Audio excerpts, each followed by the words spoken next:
What's up, everybody, and welcome back to Brando's World of X Games. Our next guest needs no introduction. One of our favorite BMX riders, and you can catch him anytime there's X Games going on in practically any event, whether it's Vert, Big Air, Park. He truly is a triple threat. He's the one, the only, Mykel Larrin. Mykel, thank you so much for joining us. Before we get going, first question I have to ask. Put this rumor to bed because it is so perfect. It is so textbook. It is so exemplary. That is a real beard, correct? That is not a fake beard. Yeah, it's real, man. It's real. You know, it's funny. I remember being in high school and this started happening, and it was funny because I was wrestling at the time, and you can only have a mustache. So I had this like super aggressive like cop stash going out of high school, and it was so funny. I look at photos from back then. I'm like, I don't know what I was thinking, but yeah, it's real. Mykel's mustache. Wait, is that a wrestling rule? You cannot have a beard? Yeah, from like like from your right here down, like you can't have any facial hair or anything like that. It's an unfair advantage, I guess. You kind of rub up on it. It's real, man. Mykel, I'm really excited to get you on the show because I love your story and I love just your energy and your attitude toward basically anything in life. I think anyone who's ever met you realizes you're a bundle of joy. But you know this show as well as anybody. Before we get going, we always start off our athletes by entering the hot box. How quickly can you answer 20 questions? Are you ready, my friend? Let's get it, man. Thanks for having me, man. I'm excited. Okay, and we begin. Fries or tater tots? Tater tots. First CD you ever bought? Oh, can it be a cassette tape or CD? It could be cassette tape. Ooh. Cassette tape. Crisscross. Okay, jump. Favorite X Games location? Oh, LA, I would say off the top of my head, but recently Minneapolis be a strong tie. Favorite Will Ferrell movie? Ooh, Anchorman. Favorite fast food? Oh, dang. Okay, fast food. Place out here in SD called Pure Kitchen. Okay. First concert you ever went to? Ooh, that was, man. It was Yellow Card. Oh, Ocean Avenue. I like it. Favorite holiday food? Oh, yams. Did not expect that. First, if you could have a superpower, what would it be? Flying. Yeah, of course. For sure, yeah. What's your favorite discipline to compete at X Games? All of them, man. I wish I could pinpoint just one for sure, but all of them, man. I just think that I get the same kick in each one. Favorite breakfast cereal? Ooh, bunches of. Favorite Avenger? Oh, dang. Probably Iron Man. What is the largest amount of people you've ever bunny hopped? Oh, that's a good one. I think the homies would have to back me up on this because I'm not 100% sure exactly how many, but I think it's close. Like unassisted, probably, I think 17. What? Yeah, I think it's 17 or so. Okay, yeah. we got it. I have follow-ups on that. Okay. Your go-to ice cream flavor? Oh, man, vanilla. Simple. Your go-to Netflix watch? Oh, what was that? That 70s show. What other hobbies do you have, or your favorite hobby besides BMX? Music, playing music. That's true. Favorite pizza topping? Oh, feta, cheese. Okay. Jordan or LeBron? Jordan. Who did you grow up looking up to in BMX more than anyone else? That's a great question. A few, and to keep it short, just Mira. You know, obviously when I was younger, that was such a huge thing.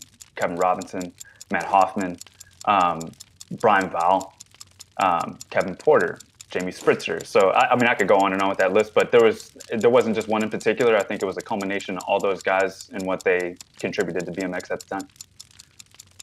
If you cook, what is your go-to dish that you make? Oh man, I've been doing I've been doing this medley lately. It's like sweet potatoes, broccolini, um, and just I don't know, kind of like mixed veggies. It'd be like carrots and cauliflower and all that stuff. So just a mix of those things. Favorite city to celebrate a medal in? Austin, Minneapolis, or Sydney? Minneapolis for sure. That was a special Boom. one. Yeah. 336. 336.50. Yay! I'll We'll take have it. to see. I need to get a current standings from Sean and Sean, and we'll let you know. Cool. Don't call us, we'll call you. Yeah. So, Mykel, I guess first and foremost, nobody saw or projected at the start of the year what these last 6 months have looked like. So, Yeah. COVID-19 from Mykel Larrin, at least on Instagram, it looks like you're still riding your bike a heck of a lot. But what's this time been like for you? It's been very interesting, man.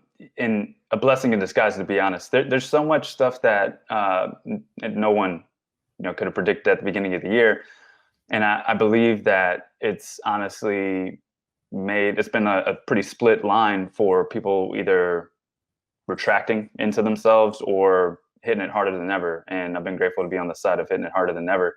I think at the beginning of this, it was funny because they started closing skate parks, and I was not about that. And it was one of those decisions I made. I kept seeing signs posted up. It's $1,000 ticket if you jump this fence, and blah blah blah blah blah. If you get caught in here, and I understand the liability. If you get hurt, it's difficult. They got to cut the chain and all that stuff and get in there if they have if it's that serious to have like paramedics show up. But I was willing to get the ticket. So, short story, had a couple opportunities to ride. I didn't see anybody in the skate park. I'm keeping my distance, yada, yada, yada. And out of nowhere, I see this police car hauling across a grass field towards the skate park. I'm like, all right, here we go. So long story short is these guys, they didn't even get out the car, but they hopped on the PA system of their car. And they're like, hey, man, what are you doing? And I was like, none of my business, bro. Just hanging out, just riding. And they're like, well, you can't be in there. And I was like, yeah, no. And they were like, well, we know you know. So, and I wasn't trying to be slick or smart about it, but I was keen just to ask, like, what time they came through, seeing if they would give me, like, throw me a bone or something. So I asked them that, and the passenger looks at the driver and he's like, should we tell him? And he's like, all right, yo, man, we come through here at 1 and 4. Before or after, you're good. Wow. I want to see her again, man. So that kind of like friction in the beginning of all this year, I was willing to get into a little bit of trouble just to stay true to the craft and just create, man. Like I wake up in the morning and I have so much I want to do, and so to me that was like worth getting $1,000 ticket or worth getting in trouble a little bit because I don't want to stifle the progress, man. So. And talk to us about your writing right now. Obviously, at this point on any other given year, you would have already competed in, 2, 3, 4 contests. You probably would have traveled for shows domestically, internationally. Mm-hmm. That certainly takes a toll. Do you feel like you're seeing progress in your writing, even though it's just for you right now, more so than maybe other years? Yeah, 100%, man. And I love that you asked that question. So I think that I would focus more on like park, vert, or big air with competitions and all that stuff. And so now that there wasn't any competitions, when that news got dropped, I was like, all right, cool. There's a lot of this stuff like riding dirt and street and everything else that, and even like flatland stuff that I always did. But I think that there were certain hours I would dedicate towards the stuff I was competing in, like vert and big air. So the second that contests were, put on hold, it was like off to the races. I'm like, dude, all this other stuff, like I'm down, and I can put more time into it. So I feel like I've definitely been progressing, and it's funny because I get to tap into all those things that I constantly think about. Like the other day, I was working on some flatland stuff and finally landed it, and it took forever, but there was no pressure to be on the vert ramp or riding big air or anything like that with competitions coming up and you want to do well. I love being prepared. So so it's just one of those things, like it's like a free spirited attack on all these different disciplines and just having fun with it.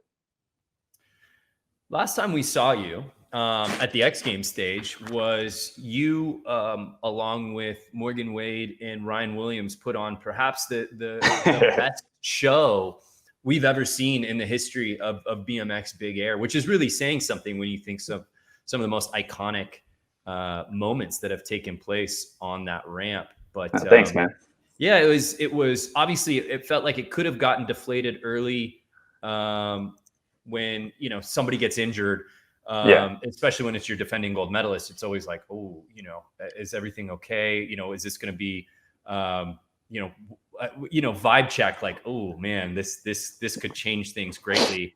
And it seemed like you guys, I don't know if that was the intention, like, hey, we got to still put on a show, but consequently, you guys really pulled out a really big bag of tricks.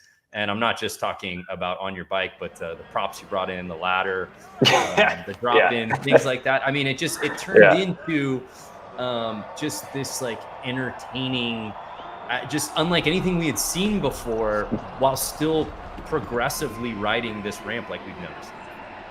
No, dude, I appreciate that. I think that discipline, like Big Air, is always there's a couple things to it. So it's intimidating, exciting, and freeing all at the same time. And so regardless if anybody's like, oh yeah, man, I'm not scared, like that, it's a real thing.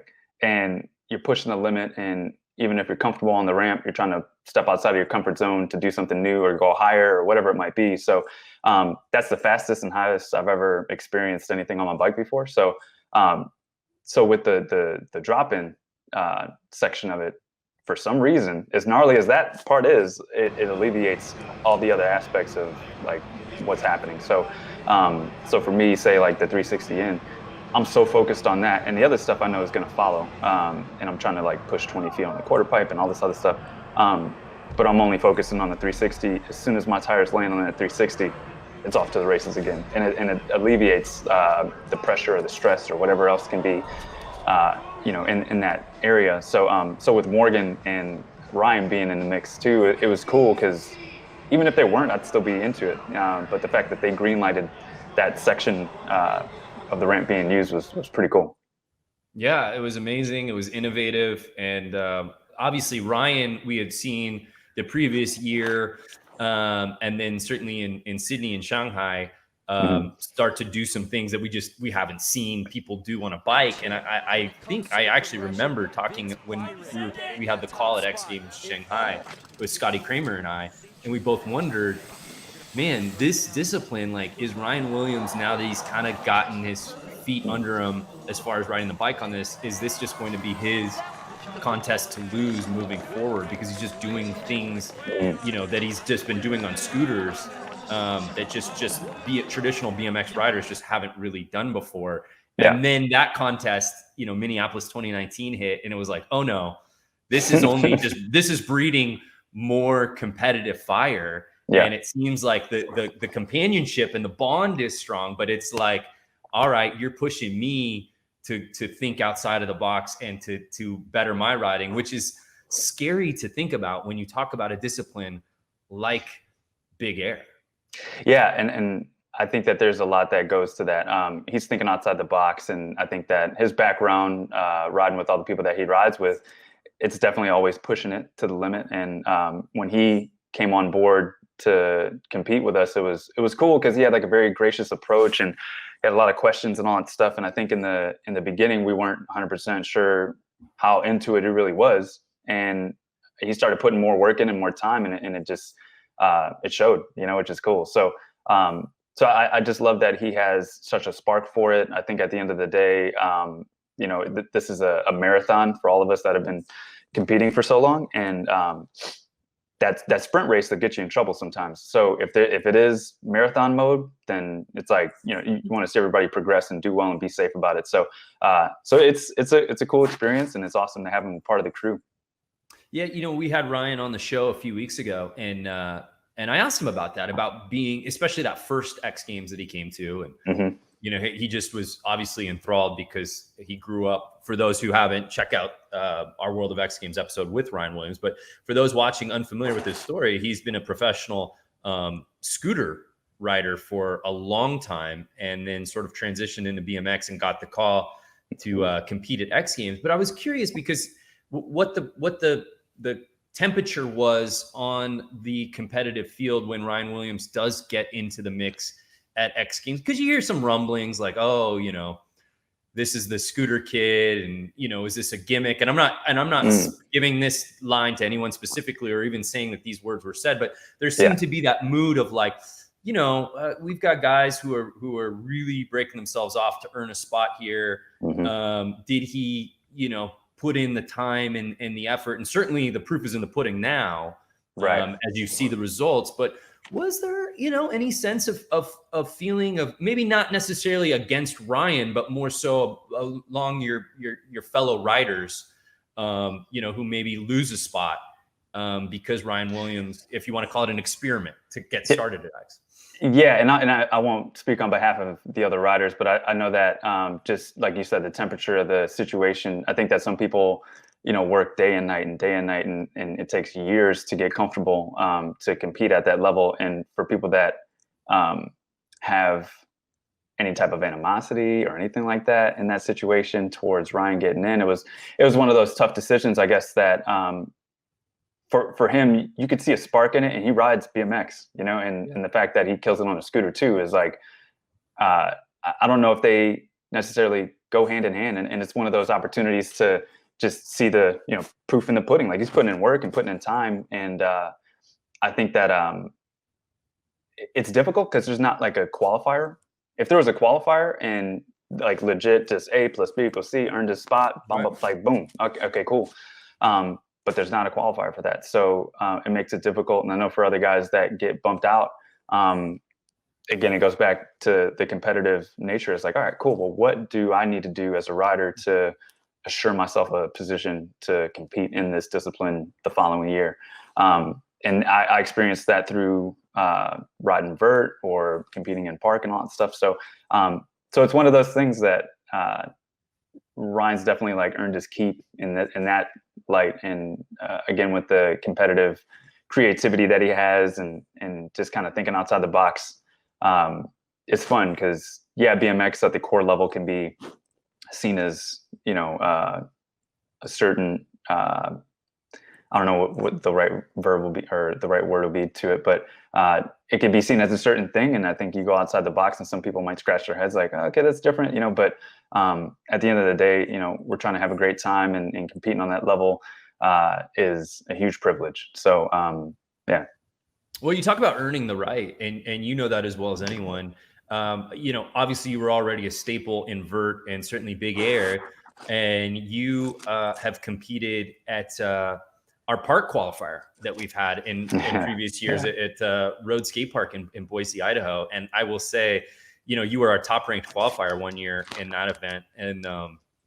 And for those who maybe aren't familiar or uninitiated, you know, X Games wanted a full transparent view of getting in to park beyond the podium from the previous year who were automatically qualified.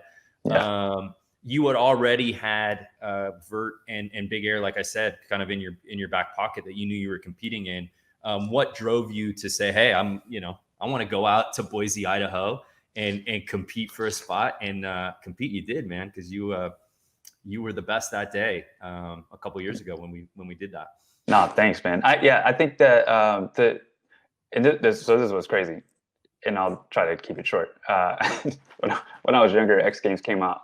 I saw Vert, I saw Park, and Dirt and all that stuff, and I was over the moon about it. So having the mentorship of my older brother, I mean, we were digging dirt jumps down the street. There's like a vacant lot that we were always, you know, hitting freestyle like down there. Didn't really race a ton, but as far as BMX dirt was concerned, that was like our first experience with, you know, jumping stuff. And then they built my local skate park, and then it just kept spiraling from there. So having guys like Mira or Robinson or Hoffman, like, I mean, they rode everything, and that became such a benchmark, you know? So for me, I always was going to focus on riding park. So fast forward to 2009, I compete in the Gatorade Free Floor Tour, and they did, I think it was something like 63 contests, and I won my local stop. If you won your local stop, they had a finals contest, and this is back like Dew Tour days, right? So they would do a finals competition, and then you would earn a spot in a do tour. And back then, for me, do tour was the stepping stone to get to X Games. So I'm sitting there all excited. I'm like, okay, I won my local spot, and now we're going to go to Salt Lake City, Utah, and do this finals competition. A week before that, I was practicing a Superman seat grab backflip in a foam pit at the Flow skate park in Ohio, and just went terribly wrong. And I let go of the bike. I landed in the foam pit. The bike comes down on top of me, and I had steel pegs. So it actually went through my helmet. Thank goodness I was wearing a helmet. Lacerated my scalp. I'm knocked out in the foam pit. And again, this is a week before the competition for the finals thing for that Gatorade contest. And it was so crazy because I just remember coming to, and all the homies are there, and it's like, oh my gosh, Mykel, like, what's going on? So I ended up getting like 14 staples, had a small fracture on my skull, and I was just like, all right, well, I guess that's a wrap. And I just remember realizing that the contest was next week. I'm freaking out. I'm like, dang, man, I don't want to miss this opportunity. And I was 21 at the time, and that was the cutoff to enter that contest in general. So I'm like, this is like a now or never type situation. So to make a long story short, I ended up going and competing, and I had my full face. And it was just one of those things that I saw the layout of the course, and I'm like, okay, cool. I'm really excited, man. I just want to like do my best. And you had to win that contest to earn a spot. Mm-hmm. After my first run or two, I was in like 18th place out of like, 60 some odd dudes. And I finally pulled the run I want to do as my last run, and I leave it all on the table, and I ended up taking third place. And to me, that was like winning. So I'm like, oh, this is amazing, man. And so I was over the moon about it. While I was there, I met this dude. His name was Gio, and he got a wild card spot for Vert. You need to have a full face. And he's like, hey, man, I don't know if like, can I? I was like, yeah, for sure, man. Like it's tomorrow, right? He's like, yeah. I was like, I'll meet you there. And this dude ended up not showing up, and I guess he got food poisoning. I'm sitting at the bottom of the ramp, and this dude yells from the deck, hey, man, you want to ride Vert? And I was like, all right, cool. And I'm just sat there, and they're like, cool, we need to fill a spot. You got a wild card. So, whoa, yeah, this is crazy. An hour later, I won that contest, and that started my Vert career, So I just think it's one of those things. My heart's always been in park. My heart's always been in Vert and Big Air and all that different stuff. And it's just one of those things where the discipline have changed, but the process is always the same for me. So yeah, with the Boise contest, it was just one of those things. I went back and reverted back to that, 13, 14-year-old version of myself, and just having fun with that approach. And I was grateful to do so well that contest. And I don't know, man, it's just, I just get gassed up sometimes thinking about the process. So the process, man.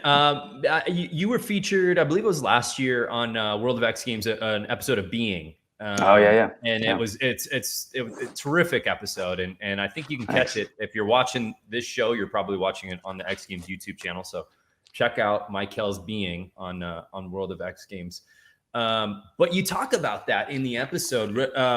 You grew up in Wisconsin. Is it Racine? Is that how you pronounce the? Yeah, Racine or Racine. Yeah, yep. Racine. And I love there's a part where you basically I think you were maybe, I don't know, 10, 11 years old, and your mom opened up the newspaper to show you the skate park, the park that's opening up in your town.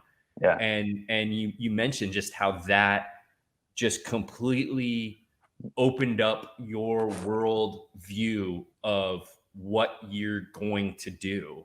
And so I would love to just hear, every kid who grew up doing this, whether they're on a bike or a skateboard, they understand the power of having a local park and like what that can mean to you on multiple levels, whether you're pursuing something, hey, I want to take this as far as I can go and get sponsored or become pro or compete, or man, I need something to pass the time. I need something to keep me, I don't know, off the streets, or I haven't been able to figure out what I'm good at sports wise, but I do want to give this a shot. It means so many different things to different people, but that local park, which is still around to this day, if I'm not mistaken, what is that? What it truly, in your own words now, what did that mean to you, your career, your life? No, it was everything, man. There were so many different learning tools that park gave not only myself, but also my brother and extended family, friends, everybody. It was such a safe haven, and it, like you said, kept a lot of us off the streets. And it was just so funny to look back at those moments and memories, and you're constantly pushing yourself to learn something new. And we're coming up on 25 years that skate park's been there. And the fact that it's free, the fact that it's on Lake Michigan, and I mean, it's a rock's throw from the water. And the city has always been so gracious with their time and finances to be able to help contribute to keep it up and running.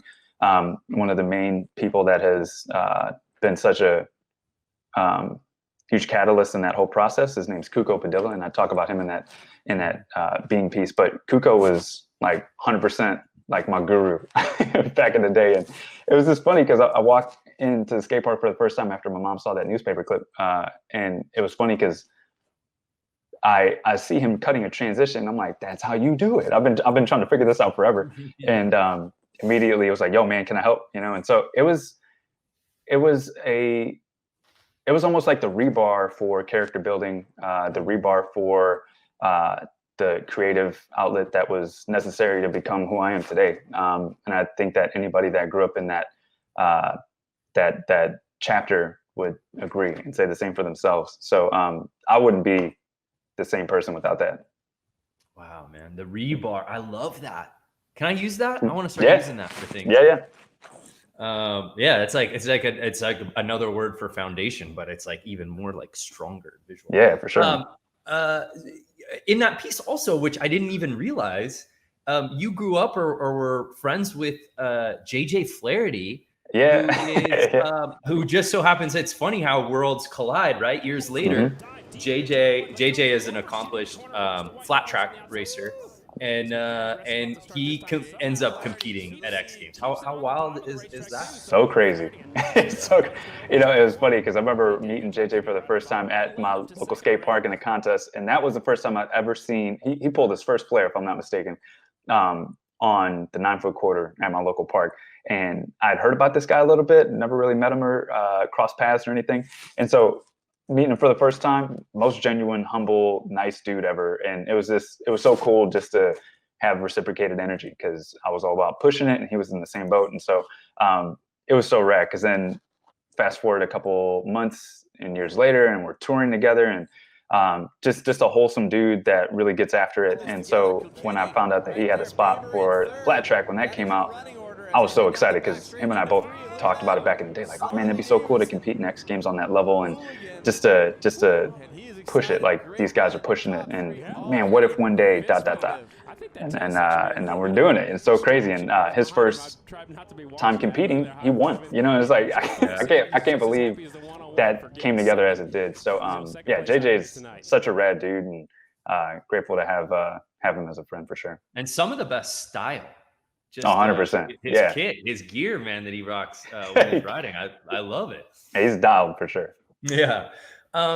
So what I really love about your story, there's layers to it, but what I really like is your at least professional career is kind of aging like a fine wine, man. It's like a really, really nice Bordeaux or Cabernet. Like a lot of guys, and girls for that matter, they maybe hit their pinnacle of their career.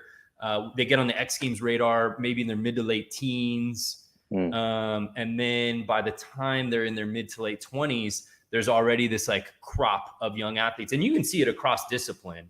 Obviously, there are athletes that buck that trend. Certainly guys like Jamie Bestwick come to mind, obviously. But for the most part, you kind of come up in eras and then there's a next generation. Right. And it seems to me, and you can tell me if it also feels this way to you, now as you're reaching into your early 30s, like your career is really, at least competitively, really starting to take off now. Yeah. And you talk about getting the opportunity at 2021, the Flow Tour and getting the Do Tour and getting the X Games invite maybe a little later in the game than some athletes. But it seems like you've taken advantage and you've cultivated this thing to now you're a leader of the clubhouse at an age where a lot of other athletes might be kind of slowing down. Yeah. And no, I love that you put it that way. And for me, it's such a humbling approach to it. And again, marathon mindset. So I crack up when I think like, I don't know if I would still be competing like, mid 40s or anything like that. I mean, hats off to Jamie because I mean, he's a workhorse, and he definitely puts in a lot of time to do what he does, as do all of us. But to be doing it at his age is impressive, to say the least. I guess I never wanted to have passion fatigue or burnout just by going so hard in the paint early. And I was putting in work 100%. But I just think that for me, as you say before, aging like wine, I just think that one thing that Kuko always ingrained to me is like, man, live to ride another day, man. Like there's not, if you're not feeling it, there's no reason to go crazy and say, this has to be the moment, do it right here, right now. Or, it's never going to happen kind of thing. I know that there's always going to be opportunities presented in the future.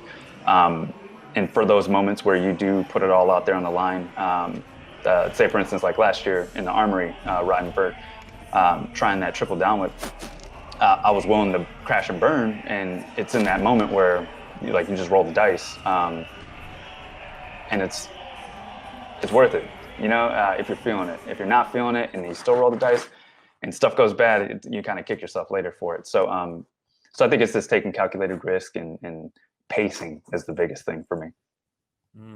That's interesting, man. And I think also this begs the question, and this is touched on in your being piece as well. And for those who don't know, when you decided to really give this thing a go, that being competing BMX professionally, you walked away. I mean, you essentially walked away from a promising college career, right? Academically speaking, I think you said you were wanting to study and major in architecture. Yep. And you turned that away from that to go pursue BMX, and it was so humbling. You were so willing to do this that there was a period in your life where you were living out of your Jeep. Yeah.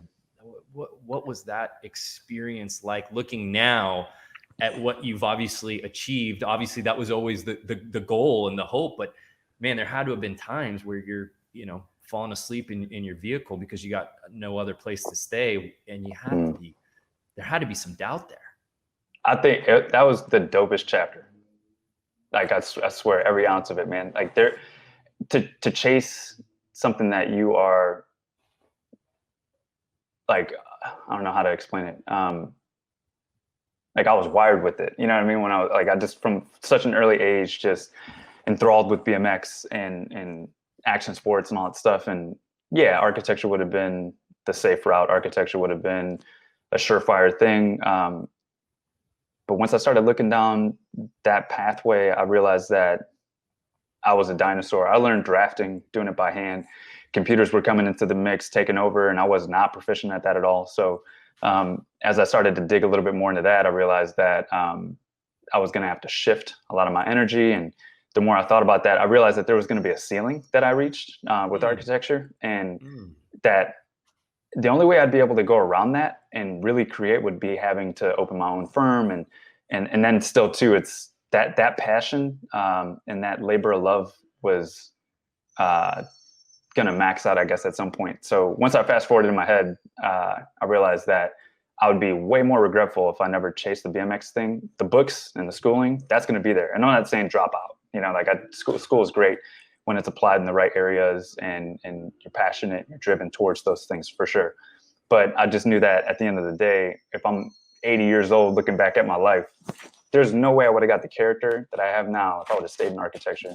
There's no way that'd be the person that I am if I would have stayed in that line. So I stepped out of line, started chasing it, and by no means was it easy, but I definitely think that those nights in my Jeep sleeping, it was almost one of those things where it's like, I've never been chasing money. I'm chasing my passion. I'm chasing my dream. And I just think that it's going to require us to go through some of that grit to get to the next level. And I honestly, there's no ounce of regret that I'll ever have. Even if it didn't work out, I could have competed once and be like, all right, cool. That didn't work. I'll go back, but it's just one of those things, like, how bad do you want to chase it? So I'm stoked on it, man. Well, I'll tell you this, the fact that you mentioned that with architecture, you knew there was a ceiling, that tells me you would have been a good architect, because every building does have a ceiling. So that is good. Yeah. You bring up something really interesting about purpose, and you're like, this is this is what I was meant for. And,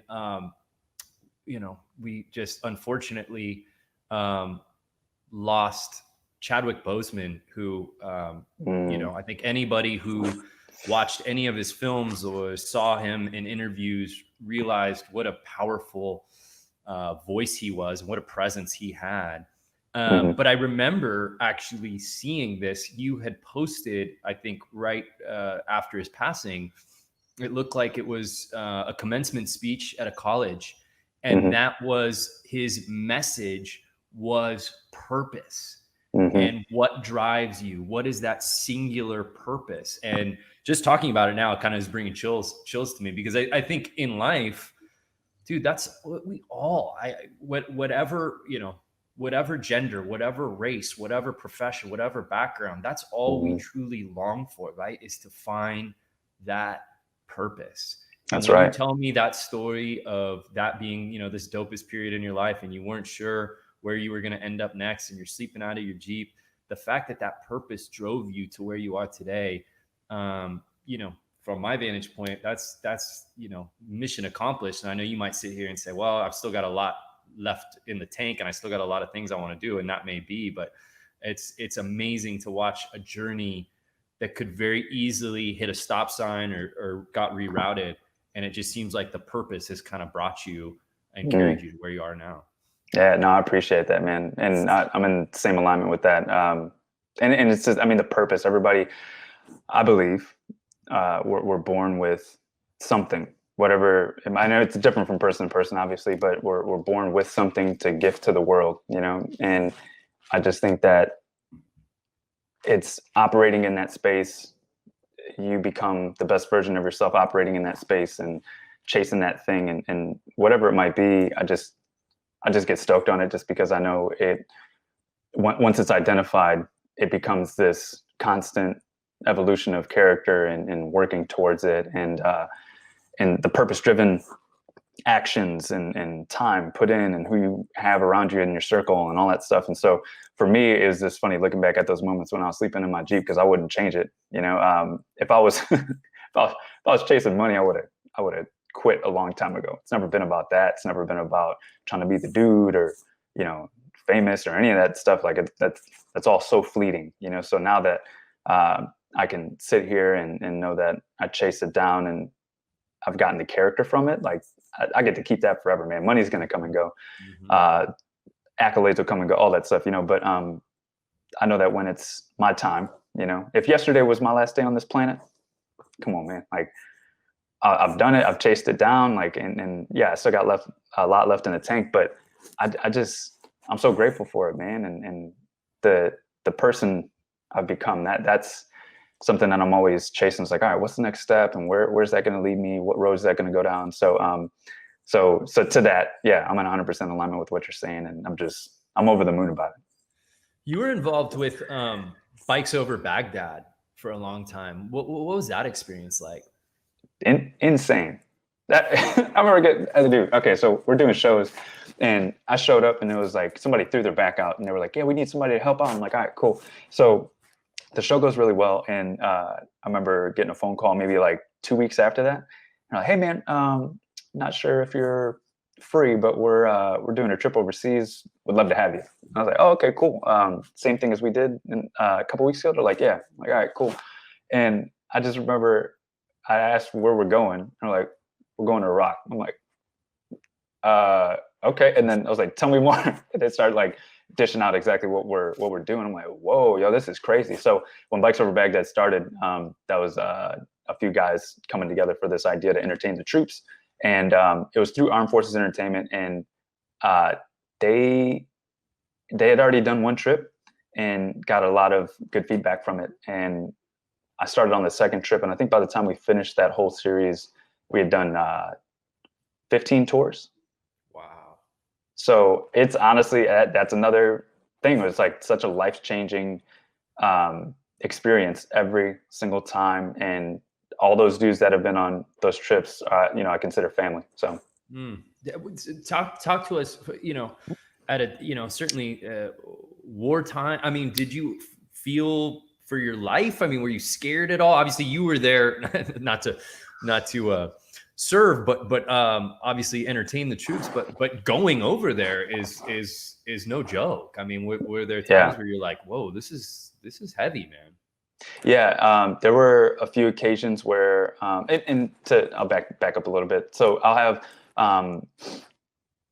there's moments where I'll have like these epiphanies and be like, man, we're actually over here doing this right now. And we'll do meet and greets with the EOD team or the K9 unit, or we'll hang out with mechanics on the flight line that are working on C-130s or fighter jets or something. And it's such a cool opportunity just to get these guys to chill for a little bit and have a step outside of like their normal day. And so I remember there was one guy that is hanging out with us, and we had already done the show and we were doing autographs afterwards, and he just starts laughing, and we're like, what's funny, man? He's like, I just realized for like last hour, man, I just totally forgot like I was in the desert, you know?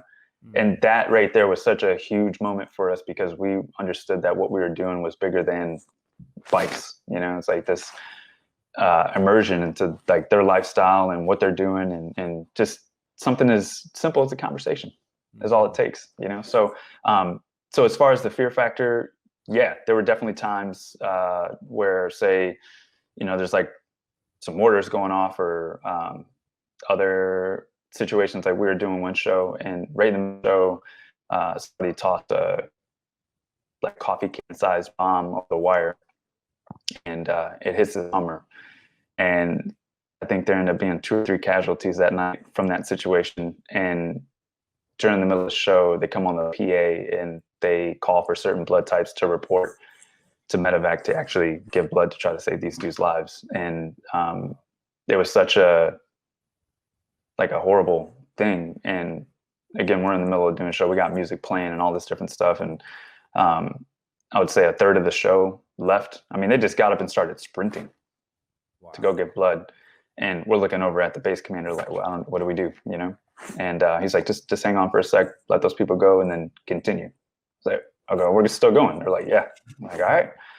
And I think in those moments, it's just a very gratifying experience just to know that you're among people that are so selfless and have they're wired such a way that you feel safe even in an unsafe environment, because anything can happen, obviously. But with that stuff going on, it's just makes you appreciate life, makes you appreciate like, you know, what you're doing, and to be able to give back in that way is something that I'll never forget or take for granted. I think the first time I was thinking about it, like when I first met you, and I want to say it was, man, you know, 5, 6, 7 years ago. And I remember you were hanging with Kevin Robinson, and I remember seeing my dude.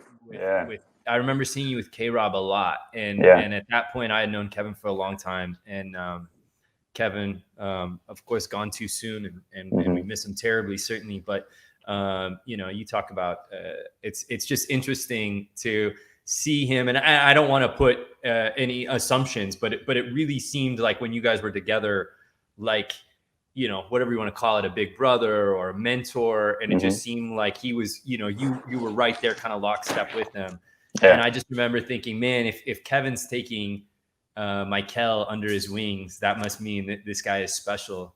I would love to just kind of hear about your relationship with Kevin and how you came to meet him. Yeah, no, I appreciate that, man. That's my dude, like through and through. I met Kevin through way of Woodward Camp a long time ago. I made the decision after I was living in my Jeep, realizing that some of these vert contests, I can't show up after riding like a 9-foot quarter after I actually ride the ramp. So there was no vert ramps in Wisconsin. So I found out about Woodward. I moved there, and I started working this. I was doing instruction, but I was also like setting up camp and breaking down camp, and I was living there full time. So Kevin was such a huge presence when he lived there in PA, and it was like him and Bestwick and Kagi and McCann and all those dudes. So I wanted to immerse myself in that. And it was just crazy because Kevin had just moved away. And so I'm living at camp. I bump into Kevin, and I'm just like, hey, man, like this and that. We're like catching up. And I was like, you going to ride today? He's like, yeah, for sure. I'm like, all right, cool. And it just kind of spurred from that. As we got to know each other even more, so we realized that like we're character jokes, like we're wired the same pretty much, and he just started taking me under his wing. And I think one of the biggest things was I took over the target program at Woodward Camp, and Kevin ran that. So him and I were lockstep with that. We ran a contest series that gave kids the opportunity to win a free week the following year, and it was like this mini Vert series, and that was huge, man, because it just provided an opportunity for kids. Not only that, kept the stoke alive. Not only that, gave us the opportunity to really show these kids what BMX is really about, and it could be riding vert or park or dirt or whatever else, but just to keep it fun, keep it creative, and to unlock those creative steps moving forward. And so over the years, yeah, I mean, it was doing shows together, doing speeches together, and I just remember my first X Games. I'm like, all right, cool. I got the phone call for that. I'm like, this is crazy. It was in one of the last years in LA. I just barely had enough money. I was like getting ready to sell my car and all this different stuff just to make it there. And Kevin was always super gracious, and he's like checking on me, making sure I had everything I needed. It's like, you got somewhere to stay? I was like, nah. It's like, all right, I'll figure something out. And he gave me a spot to lay my head to rest, man.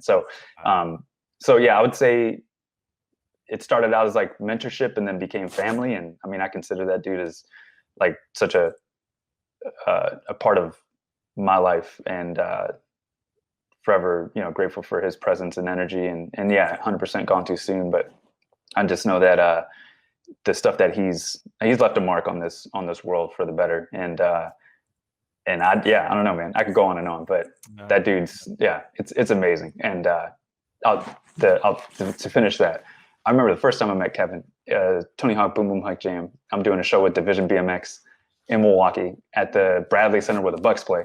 And so the Boom Boom Hike Jams in town were like, oh, this is crazy, this and that. We're doing a show on the sidewalk in front of the Bradley Center leading up to it. And I look over and somebody's like, yo, that's Kevin Robinson. And he's at the glass, smacking the glass, like rooting for us as we were doing this show outside the stadium. Wow. And I was like, yo, that's crazy. And then I met him after the show. And I'm like, dude, this is pretty cool, man. So moments like that to fast forward, and all of a sudden, like we're, cruising in his truck to go give a speech in Virginia or something like that. Like it's just one of those things that you kind of pinch yourself and you're like, man, this is pretty cool. So that's my guy. Awesome. Yeah, I believe it. All right. Hey man, you've been so gracious with your time. I only got a couple more questions. One, for those who don't know, as you actually said in the Hotbox, music is a huge part of your life. Creating music. Talk to us about, how that's gone from sort of like, hey, we all love music. I don't have a musical bone in my body. I like what I like, but for you to like now take it one step further and be like, I want to like create music. I make music. Is that something you've always done, or what's with that? Yeah, my grandfather sparked that. So he was always about music. Same with my mom too. My mom was a DJ growing up, so there's always music playing at the house. Yeah, and so this was before, like, I think it was like cassette just came out and vinyl's there, and so she's like making mixes and all that stuff. So there's always music at the house. My grandfather played guitar and piano and all that stuff, so he got my brother and I onto it. As the years passed on, we would all play at the house, which is great. So at a very young age, I was already into music and started playing like violin in fourth grade, and I played that all the way through high school. Got involved with drums and jazz band and all that stuff, and so I do like ensemble music and all that stuff. And then I don't know, it's always been a part of it. So I approach that the same way I do writing, and it's just a creative outlet. So a lot of the music that I'll put to, it's like some of the stuff I'm putting on social media is generally stuff that I make. So it's fun, man. I don't know. I get the same kick out of it as I do riding. Yeah, I think like between you, Deshaun Jordan, Elliot Sloan, man, it's like, we got to figure out like how to showcase. I know Elliot's done like some DJ sets and stuff at X Games and things like that. Yeah, he kills it. We've got such talented athletes that do other things. Okay, last thing from me, you've got such an amazing journey and really inspiring. But I do love, as you kind of hark back to that first X Games invite, Obviously, we talk about you earning X Games medals, the show you put on in Big Air. For you, Mykel Larrin, what is your favorite X Games memory thus far in your career? Ooh, that's a good one. I would say there's two. It's a combo thing. The very first time, I remember walking in to LA, and all this has been the culmination of just like hard work and all the different stuff to get to that point, getting the phone call, dropping the phone, freaking out, flying into LA. I remember walking into Nokia Theater and seeing it exactly as I remember it the years prior to that. And it was all this sensory overload to the music playing in the background. I could smell the fabric on the seats. I could smell the paint that was freshly laid. I can feel the heat from the lights above. Like there was so much going on in that moment that it was like slightly emotional. I was like, man, I'm here. It's like made it to the Super Bowl kind of thing. And so that was definitely like one of my favorite memories because it was just the first stepping into that and something that I'd like claimed since I was such a young kid and finally being there. And then a combo of that is last year at the Armory in Minnesota and landing that triple down whip. And it's just one of those things where it's like the adversity of slamming on that trick so many times and then finally getting to the point where I landed it. That was such a cool moment. And to have the support of family being there and the fans and everybody on staff at X Games was such a cool thing to unlock something like that and be in the moment. And it's just ingrained in my memory. I could still feel everything and see it and the smells and everything else like going on. And so both of those is just like, I don't know. So yeah, it's a combo thing with those two. No, those are great answers. And yeah, everyone remembers their first time, of course. And then, certainly last year, I thought you had an insane, when you landed that run, I just, like that's as good as someone can ride on a vert ramp. And you obviously Thanks. That all. And it's funny too that you say both of those because the vert ramp has lived in many different places over the history of X Games. And those two places specifically, I think share parallels in that they're both the Armory in Minneapolis, which was once long ago home to the Minneapolis Lakers, but has more recently been a concert venue, and the same for Nokia Theater. So those are sort of untraditional spots for the vert ramp. And as you said, it almost is, it's a venue, right? It's like live theater. So for both of those moments for you to come in kind of similar venues, I think is really rad. Yeah, no, I agree, man. And that's the thing that's just funny sometimes to look back and you're like, man, that's so crazy that ramp would exist in that space. And it's like you're playing on the same roof as, like you said, Minneapolis Lakers, or the next night or that same night, Wu-Tang played like on the same roof. So it's like, it's crazy to think about, but yeah, everything that's been like this journey with competing and whether it be doing shows or just being at the skate park trying to create something has been such a huge honor, man. And just having everybody on staff at X Games that make it happen, everybody that is behind closed doors. I don't think people see that. They just see everybody competing and they think it's just wild. But to see the full like amount of staff and like hands on deck to make that be what it is like, I didn't realize that until I actually got there, and it just blew me away. So I'm just eternally grateful for everybody that makes it possible for us to have that platform to compete on, and year after year after year, the fact that it still exists is such a awesome thing. So your graciousness is contagious on this side as well, and it's funny because I don't care who you talk to, whether it's on the broadcast side, the operation side, the sports and comp side, the PR side, everybody loves you, man. Everybody's like, no, I appreciate that's it, my man. dude. And I don't think that's any coincidence when you spend even 5 minutes with you, man. And we got to spend an hour with you today. So Mykel, thank you so much, man. All the best. I'm looking forward to when the world gets back to I guess you can call it a new normal, and we can link up and get back together at X Games, man. I agree, man. Looking forward to kicking this in. Yeah, buddy. Well, all the best. Thank you, Mykel. Dude, thanks for having me, man. Take care. Appreciate it.